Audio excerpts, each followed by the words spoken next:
Hi, this is Manjusha Radhakrishnan from Gulf News. I'm the entertainment editor. Thank you so much for giving us such an entertaining and a soulful movie. What a fresh take. I just had my heart. The Superboys, you guys are like my superheroes for the time being. And the first thing I did was Google whether this place exists in India, which I wasn't aware. And I was like, oh, it is a real place in Maharashtra. So the movie touches on, creative bankruptcy a lot, how you guys set out to make Sholay, rehash it, and then you guys come up with your new thing. I think this is what I think cinema really needs, right? If be it Hollywood, Bollywood, Malayalam, say anything, we need new ideas. Is this what the movie should take away, or is it that the spirit never dies? If you are a passionate filmmaker or anything, there's always an audience for you. I mean, I think it's also saying that maybe cinema needs to be inclusive. There is a conversation around what is art.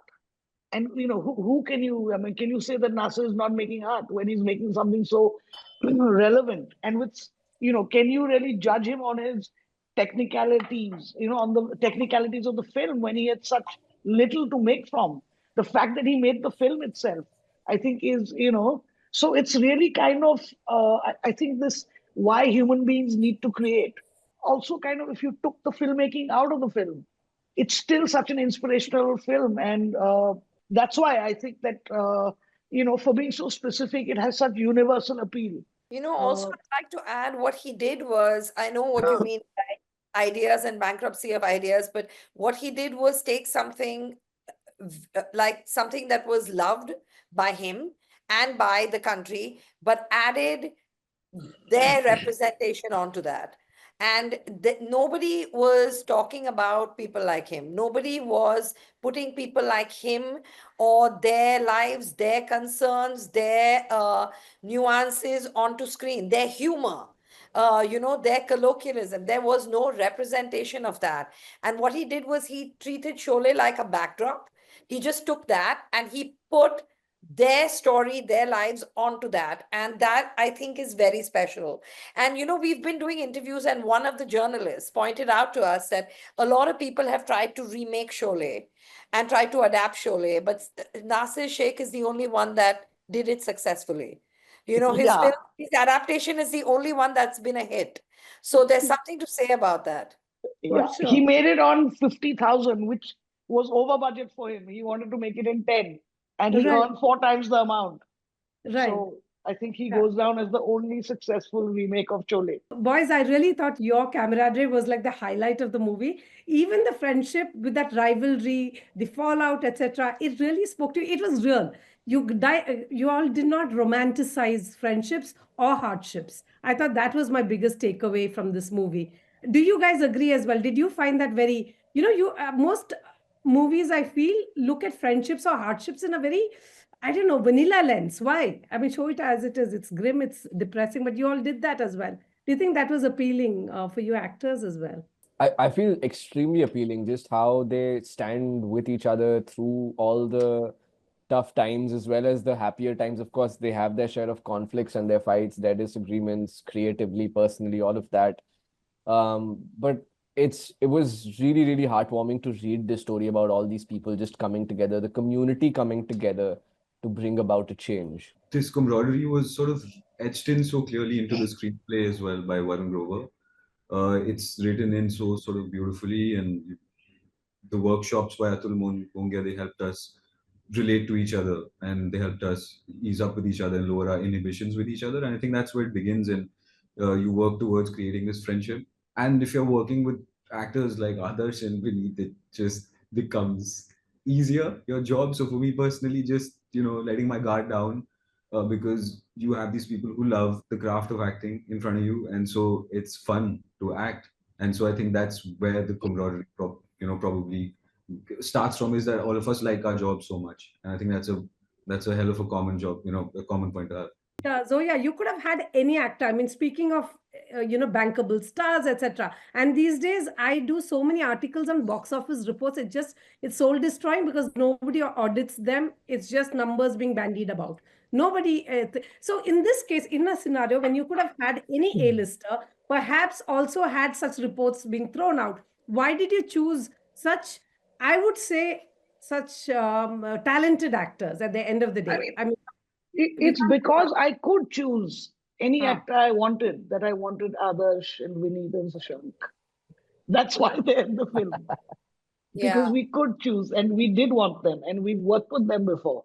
All three of them, in different projects. Yes. Shashank in MIH, Adarsh in Kho Gaye Hum Kahan, Vineet and me had worked together on Gold. Yeah, I mean they were the best for the parts, and they would take that time out to work on what we needed for that film, and also, to be fair, you can't be like all commercial actors are bad actors. I mean, there's some serious talent there as well.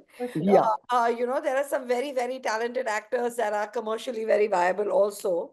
But that's not the point. The point is that these guys are outstanding at what they do and they fit the parts really well.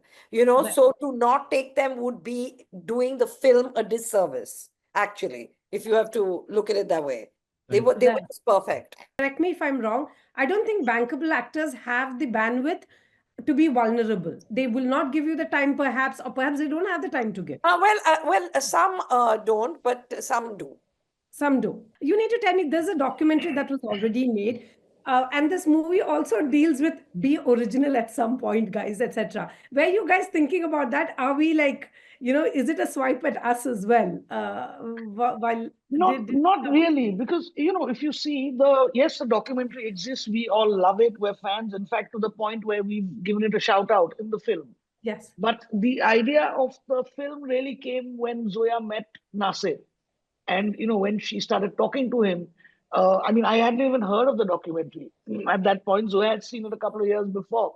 And when she came back from Delhi and we were talking, and she said, there's this documentary, you must watch it. And I met the director, who's featured in the documentary. And it's such an interesting story. And there's so much more to it. It's like a feature film.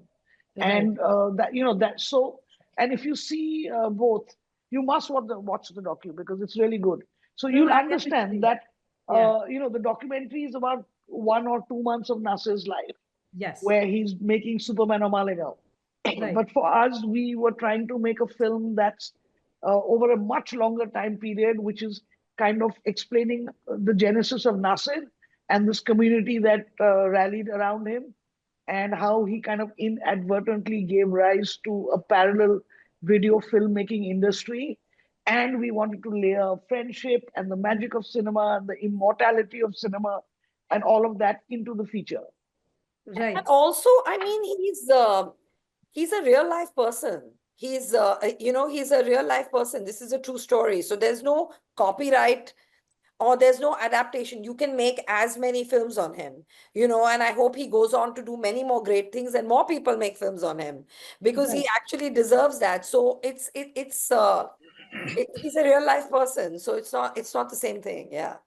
No, and the bit about him planting a camera on the cycle, a makeshift one, a trolley, that was brilliant. I mean, you guys did not romanticize the hardships, which is what I thought. It could have been so easily, it could have gone that way, right? About, yes, you have a dream, let's do this in your face, kind of like a cheerleading movie. But was that very deliberate? Yes, of course, calm of down, course.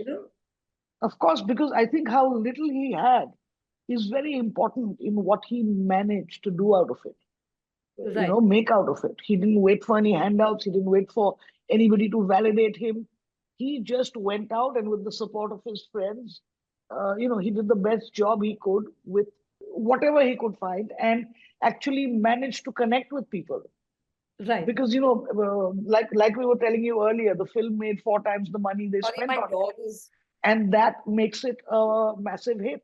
Right. I was just talking about Peter Bradshaw giving it 4 stars. Well done, pat on the back. When you guys read the review, it's always great to get, a legit review. I think is quite legit. So to get 4 stars, what were your first thoughts? Did you guys throw a party, pop a sparkling beverage? What did you do?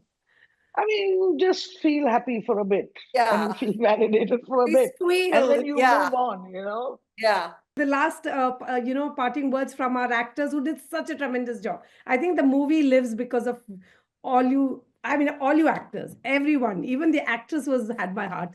her asking rickshaw as my trailer had my heart, Yeah. and her juice.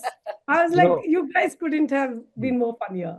It was such a good satire. Yeah, go for it. What's amazing is that I had the chance to visit Malegaon before we started filming, and I was shadowing Nasir around. We ended up making a film together, Nasir and me, where I produced, he directed.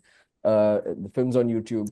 But while we were making the film, the rickshaw was still there. Even after 20, 30 years of making films, the actress in the film that we made had a rickshaw as a vanity van. And it's Thank a you. fantastic Thank you. movie. Thank you for so taking the much. Thank you, time to Mandisha. talk to us. Lovely. Thank you so much, guys, you. for entertaining Thanks, us. Mandisha.